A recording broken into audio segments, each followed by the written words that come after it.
24-year-old Theo Beckford from Streatham, South London, who goes by the name of Frosty, was regarded as one of the best drill/trap rappers in the scene, prior of course to his 7-year sentence.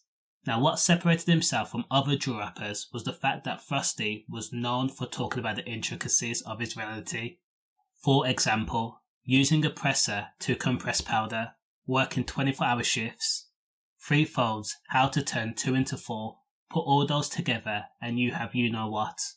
For people that lived or were invested or intrigued in that fast-paced lifestyle, he was speaking directly to them, directly to their souls. His lyrics really coincided with the reality of him being a trap boss. Now where some rappers may embellish a story, Frosty released County Lines 1 and County Lines 2. Ironically, he was actually the boss of a county line that was responsible for moving people out of London and putting them into homes in coastal regions, an indirect homage to his life. Now, there were so many hints that Frosty was so invested to the trap life rather than music. In his Fire in His Booth alone, Frosty rapped that he was a bando baby, and he couldn't tell you the last time he turned his phone off. When Frosty looked at himself and made that decision to equip himself with a County Line starter pack, for example the phone, the scales, the bags, the cling film, whatever else, it was right there and then that music was not his main ambition nor focus.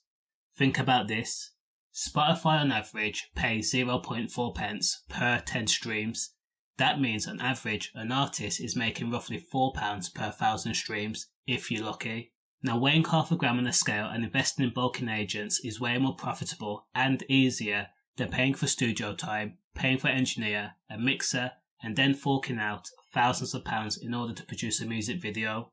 However, his talent for music was undeniable, but music was just an avenue for him to flex his wealth. Clothes like Da Vinci, Balmain, his iconic snowflake pendant, and that grill and sunglasses. These were all props to show the world exactly what he had accomplished and validate his self-worth.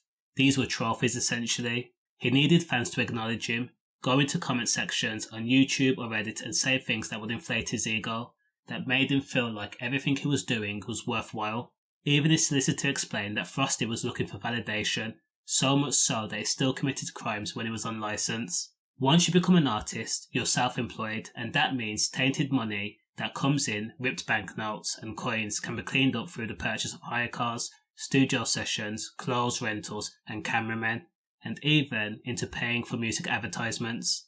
If Frosty was serious about his musical career, in 2018/2019, when he was first detained for supplying substances in coastal towns after being found with a burner phone and cash, and being given a suspended sentence and put on license for 2 years, he would have hired a manager and got into the studio and figured out how to make music profitable. He got signed to Sony, but that's where it stopped. He wasn't interested in just being an artist. He wanted the world, and that wasn't enough for him to give up the trap lifestyle. So it wasn't surprising that the drill rapper was caught a further 2 times doing the exact same thing that had previously got him into trouble, that previously got him detained. And the worst thing was, he was even given a chance. He was let go. In fact, it was reported that after the court case in 2019, Frosty went right back to work and right back to the streets and started advertising his product to all the masses via his phone. And it's no surprise that Frosty did not care about being a UK drill rapper or an artist. He wanted the money. That was the main focus of his ambition. And now he's gone for 7 years. Fingers crossed he will do half. Stay safe. Safe.